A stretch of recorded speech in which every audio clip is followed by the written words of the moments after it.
Well, I thought you were headed towards a question about whether we should have collective bargaining for public employees as opposed to that one particular plant.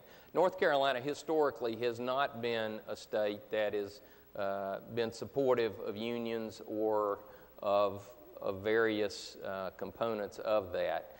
I think the critical thing that we have to do is to try and work on economic development programs that make it such that workers at whatever plant or in whatever industry all across North Carolina have opportunities for advancement and adequate wages and health benefits so that the need for collective bargaining is really not necessary. And so I'll be candid, I'm not sure that I have all of the facts on the circumstances down at the Smithfield plant and the specific labor laws. I'm not aware of any North Carolina statutes that would prohibit them if they are attempting to unionize. Now, we are a right-to-work state, and I think that should continue. But I don't know of any law on the books that would prohibit workers from attempting to unionize, and certainly where they feel there's a need for it and that it would be beneficial to them, then I think that's great. That's what the system is all about, to give those workers an opportunity to unionize. But I do think it's important from the governor's standpoint that you look out and advocate for those workers across the state whose rights are perhaps not being taken care of. Lieutenant Governor Perdue. As the next governor of North Carolina, I intend to make things so economically productive here that we don't have to worry about low-income workers. That's the goal for all of us as people in the 21st century. And the governor's office is going to be so involved in meeting and conferring with state employees and private employees across North Carolina that we're going to push this state forward. I had that kind of experience as the leader of the Base Realignment and Closure Commission, where I worked with both union and non-union workers, military leaders, the business community. We came together and came to consensus about what we had to do to build a healthy military economy in a healthy North Carolina. And that's how you get from here to there, meeting and conferring and deciding together what was right to do for the people of that region. As governor, I will establish within my office a grievance commission so that any person, whether it's Smithfield or any person in any job or office or business across this state, any state employee, will have a conduit to get to the governor, the governor's people, as we try to make sure that everybody in North Carolina has a chance for hope and opportunity. That's what the vision is. That's how we get there, working together and being willing to stand up for righting wrongs. Thank you. Colonel? I think sometimes we forget. We are public servants. That means we work for you. And somehow this system got turned around where we think, and some politicians think, you work for us. And that's wrong. I believe in collective bargaining for employees. I believe they should have a conduit. They don't have a conduit to get to the governor's office without something like that. You know very well that an employee at any of these places can't simply call up the governor and walk into their office. It doesn't happen that way. So they need to have collective bargaining. However, in all fairness, I will tell you, I do not believe public employees should be able to strike or negotiate wages. We can't have public employees strike and, in fact, close down the government. So I look for them to have a conduit. I think they should be able to have collective bargaining, and it is the only way they will actually ever be heard.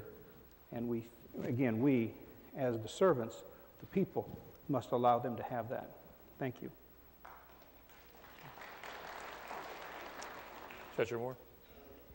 I've spent the last several years fighting against bad corporate behavior, from subprime lenders to check cashers to predatory lending.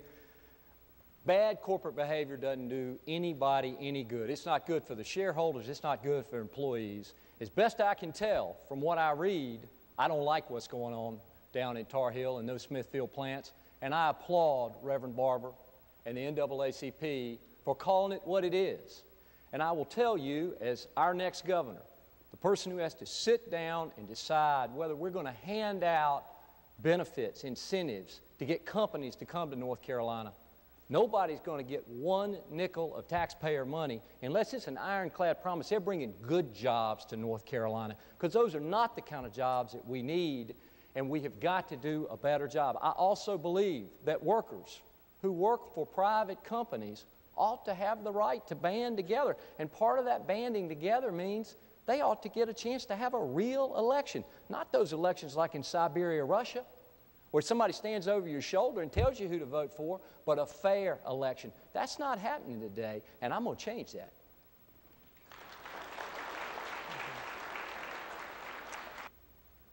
Okay, question for Lieutenant Governor Perdue. Lieutenant Governor, the Leandro and Brown decisions require that every child in North Carolina receive a sound education in a diverse setting as required by our state and federal constitutions. Judge Howard Manning has repeatedly found many schools in violation of the Constitution. More than half of our young black men in 9th grade either give up, drop out, or get suspended before their graduation dates, many of them ending up on the streets and in our criminal justice system. Question: the NAACP makes these points. State leaders must stem the tide of resegregation of our schools. The state must provide funding for master teachers and experienced community organizers to work in Judge Manning's failing schools. And the state should establish an innovative green jobs program.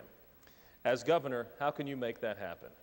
I can make it happen just like I'm making it happen now as lieutenant governor.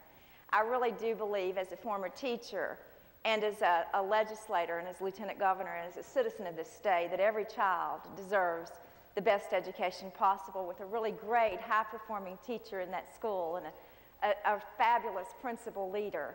And that has to be the goal for all children. They have to learn in a diverse learning environment, which means inclusion across North Carolina. And I have a record of performance there. I've helped put together resources before and after Judge Manning's ruling so that kids have those tutors, those mentors, that special teachers, the school can afford to bring in special teachers to provide extra resources for reading and math. Right now, as we speak, maybe even on a Saturday, there are 17,000 plus kids taking advantage of the virtual education that I've been a pioneer in. Hard courses, remedial courses, that's available now in every school, not just in the Manning schools. And so as governor, what would I do? First of all, I would see that no child did get left behind. I would be sure that we used diagnostic assessments so that we would know where the kid was the first day of a class and where the kid ended up. So a child would never get behind 3 or 4 grade levels in math or reading. And then I'm going to take advantage of that volunteer career corps you talk about. I'm going to have in North Carolina the strongest mentor program in America so that every child has a serious and involved adult in their lives. And then, my friends, the college promise that you hear me talk about is really a key to keeping kids in school and motivated, because at the end of the day, they know they can be somebody. That's the kind of school system and education we want for all of our children. I have a friend, his name is Noah Rogers. He's a principal at Smith High School in Greensboro.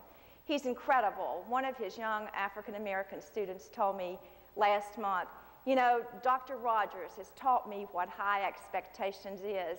That's what we want for all of our kids, the belief in themselves that they can succeed.